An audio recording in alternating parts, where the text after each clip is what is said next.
level up my glyph for Abattoir of Zir in Diablo 4, I have been playing a lot of Bone Spear recently, and I am currently comfortably farming Z or tier 6s in Abattoir of Zir with my Bone Spear Necromancer. This is extremely easy to do because you have a lot of damage. Unfortunately, here I have the damage numbers hidden because there is way too many on the screen, and I think it's also causing a little bit of lag, but trust me on this, the damage is insane. As you can see here, the mob level is level 155, so Z6.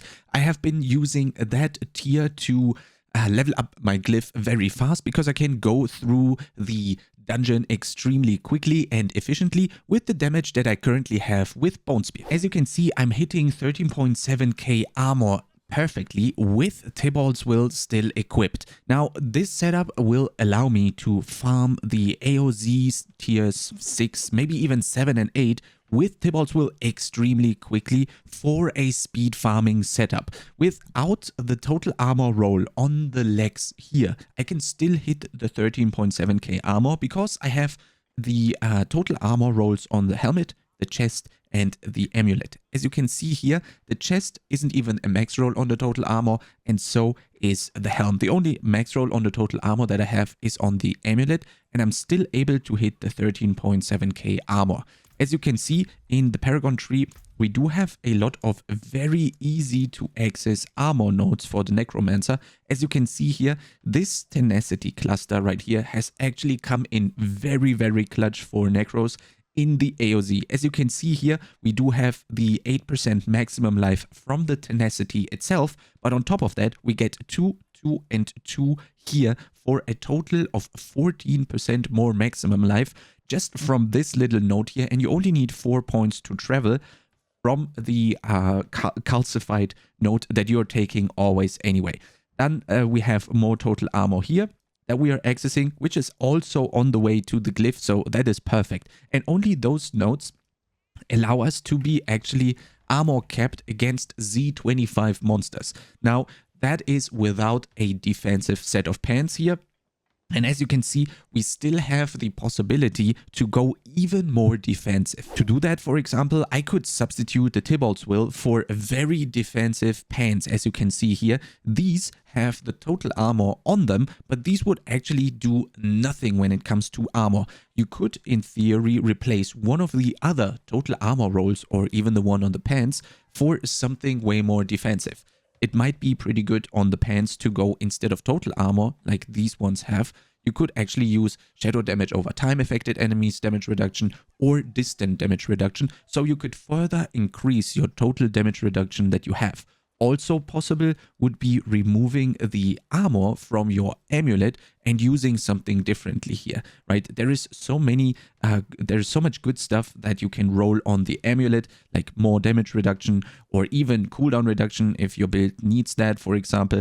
Or you could also do stuff like damage reduction while fortified if you're playing Sanguine Brace, or even movement speed for that juicy kiting potential. Now, since I was hitting 13.7k armor in-game already, I was able to drop the Disobedience from my chest forever and could put Might here. This prompted me to get rid of Blood Mist again, which was usually somewhere here, but I actually ended up not using Blood Mist at all, and then I could equip Bone Splinters for that juicy 20% damage reduction basically all of the time, while using Bone Splinters just once every 6 seconds. So that is extremely strong and just basically doesn't take away anything from your offense or doesn't take anything from your defense whatsoever by losing Blood Mist, because you still have 4 evade charges with your Metamorphosis equipped. So you actually don't need Blood Mist if you can just Metamorphosis and stay unstoppable, also triggering your Thibault's Will.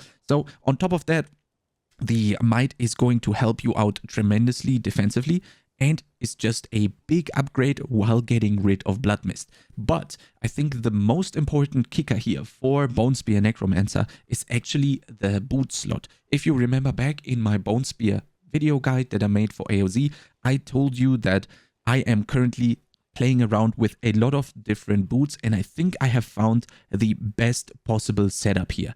Now, the movement speed is absolutely no way of getting rid of, but the damage reduction while injured, and I was really lucky here, I got an absolute max roll, is actually helping you out tremendously when it comes to fighting the Bloodseekers. As you can see here, I'm currently playing also Resilience. I would love to be playing Domination, but that actually killed one of my hardcore characters because there is a bug for the domination power working on yourself. So if your character is injured and CC'd, there is a chance that that domination is going to kill your character, which is something that you don't want in softcore, but on hardcore that's even worse. And that exact thing happened to me on a fully geared character. So I'm not going to equip domination for quite some time. But again, this is also kind of a good thing because I can now go almost full defensive on my vampiric powers. As you can see here, Undying, Resilience, Sanguine Brace, Ravenous, and Metamorphosis. Metamorphosis is something that you can't really discuss. This one has to be in there all of the time.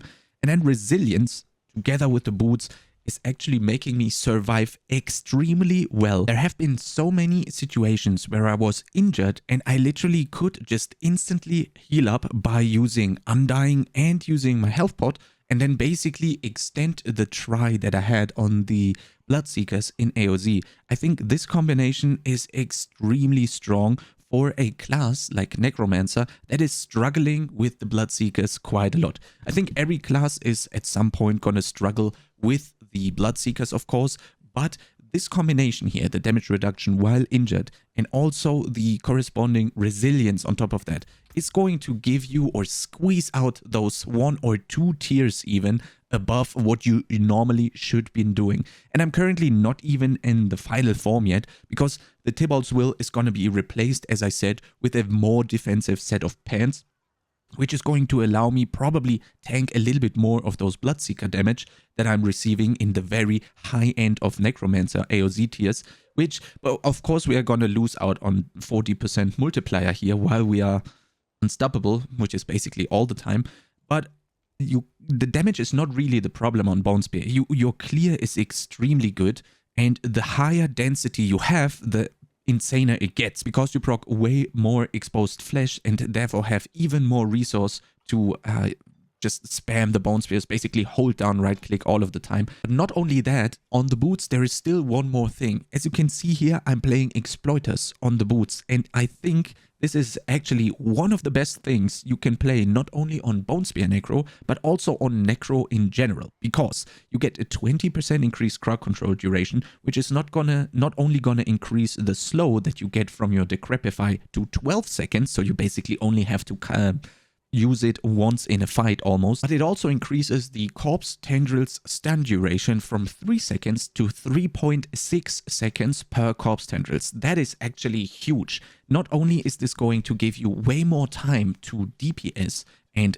actually get more damage during your setup, but it also is going to help you defensively because they are stunned for so much longer, and you can do up to 3 corpse tendrils before they get unstoppable this way.